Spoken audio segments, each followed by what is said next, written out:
Okay, let's jump right into this explainer. Today we are exploring a deeply atmospheric, almost grim dark tale of the free spirit. We're going to unpack Friedrich Nietzsche's profound concept of the wanderer from his work, Human All Too Human. But we aren't just going to sit here and read dry philosophical theory. Instead, we're going to explore this through a completely fascinating Gothic fable of an ancient mapmaker. It's a story that perfectly captures the agonizing yet ultimately liberating journey of shedding your illusions to seek absolute psychological truth. I want to start right off the bat with this central question. What happens when the actual stars do not match our sacred drawings? Just really think about that for a second. Imagine your entire society, your whole worldview, is built upon a beautiful, comforting map. But then you look up and the harsh reality of the actual landscape completely contradicts it. Do you close your eyes and just embrace the beautiful myth? Or do you walk away from literally everything you know to face the cold truth? It's an incredibly painful choice, and honestly, it's the main catalyst for our entire story today. So, our path today essentially follows three main steps. First, we start in the old mythic city of comforting illusions. Second, we head out onto the desert road, marking the wanderer's journey. And finally, we ascend to the unmapped peak of objective reality. Chapter 1: The City of Sacred Myths. So, our ancient mapmaker lived in a city completely built upon unquestioned sacred myths. The official charts of his people showed this promised paradise right there, just beyond the mountains, strictly guarded by divine gods. Now, why does this matter so much? Well, because these comforting illusions of the past offered a cozy shelter. For the inhabitants of the city, these drawings were absolute, unquestioned truth. There was absolutely no anxiety about the universe because the map gave them perfect certainty. It was a societal shelter. Actually, scratch that. It was an absolute fortress made entirely of beautiful stories. But here is the turning point for our mapmaker. The tension here lies entirely between the sacred drawings of paradise and the harsh accuracy of the actual stars. One night, the mapmaker looked up and finally noticed the contradiction. And because his core identity is a mapmaker, someone driven by an absolute need for accuracy, he simply cannot unsee it. He can no longer live inside the cozy shelter of a lie. This deep, unyielding need for truth forces him to do the unthinkable. He leaves the city gates behind forever, carrying absolutely nothing but his measuring tools. Which brings us to Chapter 2, Journey into the Desert. Walking out onto those endless, shifting sands, he realizes the sheer magnitude of what he's just done. Imagine his internal monologue, as the city gates disappear behind him, just fading into the dark. I am a wanderer now, belonging neither to my old home nor to any new destination. It is a profound, truly chilling moment of complete isolation. He is an exile by choice, suspended between a past he can no longer believe in and a future that simply hasn't been written yet. Now, what's really interesting here is how this spatial journey mirrors a very specific intellectual one. Let's talk about philology. It's the practice from antiquity of stripping away layers of scribal errors to find a text's original, true form. Nietzsche himself was a philologist, and his concept of the wanderer is essentially a master text critic of human nature. Just as the mapmaker strips away the false drawings of the stars to find the actual geography, the wanderer uses his intellectual measuring tools to strip away the scribal errors of human culture. In a lot of ways, he's the philosophical ancestor of modern critics today who meticulously deconstruct historical power structures and social norms to reveal the hidden, often uncomfortable truths beneath them.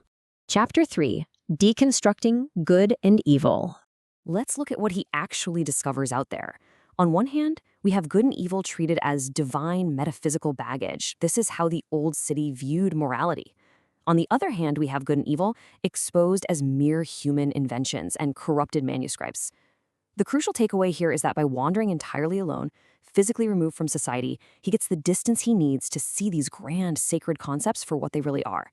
They aren't divine laws handed down by gods guarding a paradise. No, they're human inventions, layered with centuries of metaphysical baggage that obscure the actual psychological truth. You can almost hear his agonizing realization as he examines the moral compass of his past under the glaring desert sun. He thinks to himself, these texts are corrupted. These morals are but human inventions, stripped of their metaphysical baggage. It is a painfully isolating process of deconstruction. The comforting absolutes that once guided his life, that made him feel so safe, are completely exposed as nothing more than layers of human scribal error. The language of his past has been freed, sure, but the cost of that freedom is total, unvarnished solitude. Chapter 4: The Birth of the Free Spirit. Here is the exact definition of what our mapmaker is becoming: Freigeist, or the free spirit. This is the liberated mind that completely sheds comforting illusions in order to seek objective psychological truth. I really want to emphasize the immense, terrifying courage this requires. It is not easy to be a Freigeist. It means willingly walking into the wasteland and deliberately tearing down every psychological safety net your culture has ever provided for you. Now, it's really important to contrast this with Nietzsche's later ideal of the Übermensch. While the Übermensch is a creator who establishes brand new earthly values, the Wanderer is the necessary transitional phase, the isolated destroyer of old values, clearing the intellectual ground so the creator can eventually build. The mapmaker faces a brutally stark contrast. He has to completely reject that cozy shelter of absolute truths and learn to actually love the cold, shifting winds of perspective. Notice that word love. He can't just tolerate the cold winds of reality. The free spirit has to learn to embrace them. He's trading the artificial warmth of a comforting illusion for the freezing, stark clarity of the actual landscape. As the desert wind howls around him, his mind crystallizes this new reality. History and morality are not divine laws. They are evolutionary accidents. Think about what you should take away from this realization. He is accepting a terrifying but deeply freeing fact. There is no final destination. There is no ultimate divine purpose mapped out for his journey anymore. The gods simply aren't waiting for him over the next sand dune. So, why do it? Why take this incredibly dark journey away from the comforts of society? Because the joy lies entirely in the act of uncovering reality. True joy isn't found in reaching some mythical paradise beyond the mountains. It is found purely in the act of using your measuring tools, analyzing the world, and uncovering the objective truth, no matter how harsh it might be. The journey of the free spirit is its own profound reward. Chapter 5: The Dawn of the Dune. Okay, so here's where it all culminates with 3 incredibly powerful shifts. At the metaphorical noon of his journey, when the sun is highest and shines with absolute objective clarity, the shadows of old superstitions shrink to absolutely nothing.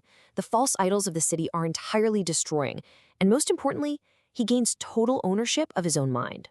Why does this matter for us? Well, because the exact moment you stop letting old myths dictate your reality, you too gain ownership of your thoughts. The desert is no longer a place of despair. It transforms into a place of profound liberation. And then he realizes something vital.